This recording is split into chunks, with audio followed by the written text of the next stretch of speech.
അപ്പോൾ ഞാൻ പറഞ്ഞ ഡിവൈൻ പ്ലേസിലേക്ക് പോയാലോ? കൊല്ലത്ത് നിന്ന് ഏകദേശം 660 കിലോമീറ്ററാണ് സഞ്ചരിക്കേണ്ടത്.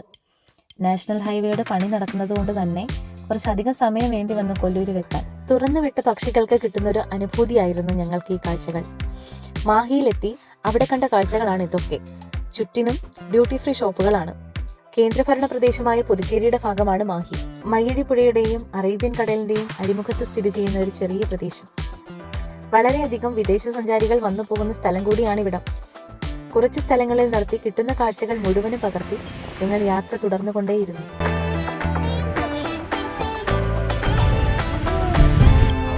രാത്രി ഏകദേശം 10 മണിയോടെയാണ് കൊല്ലൂരിലെത്തിയത്.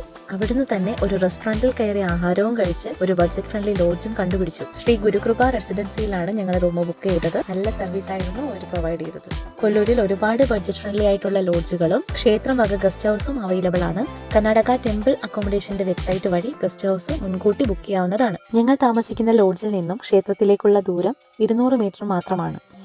ദേവിക്ക് നൽകാനായി പൂക്കളം വാങ്ങി അതിരാവിലെ ദേവീ സന്നിധിയിലേക്ക്. ദൈവികവും ഭക്തി നിർഭരവുമായ ദേവീ സന്നിധിയിൽ എത്തുന്ന ഒരു നിമിഷം പറഞ്ഞറിയിക്കാനാകാത്ത ഒരു സംതൃപ്തിയും ആനന്ദവുമാണ് മനസ്സിന് ലഭിക്കുന്നത്. ഞങ്ങളുടെ ഈ യാത്രയിൽ ഹൃദയത്തിൽ പടർന്നൊരു വിശ്വാസമായി മാറിയിരിക്കുകയാണ് മൂകാംബിക ക്ഷേത്രം. ഇതൊരു യാത്ര മാത്രമല്ല, അനുഭവം കൂടിയാണ്.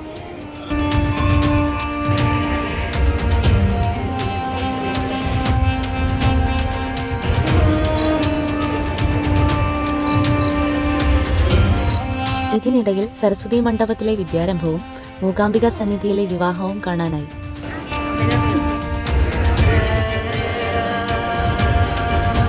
തണുത്ത കാറ്റ് തഴുകുന്ന കാടുകൾക്കിടയിൽ പച്ചപ്പിനെയും നിശബ്ദതയെയും കൂട്ടുപിടിച്ച് ഒരു പർവ്വതം നമ്മളെ വിളിക്കുന്നു. ആ ഒരിടത്തെ സൗന്ദര്യം പറഞ്ഞറിയിക്കാൻ കഴിയില്ല. വരും യാത്ര നിങ്ങൾക്കുള്ളതാണ്. കാത്തിരിക്കൂ.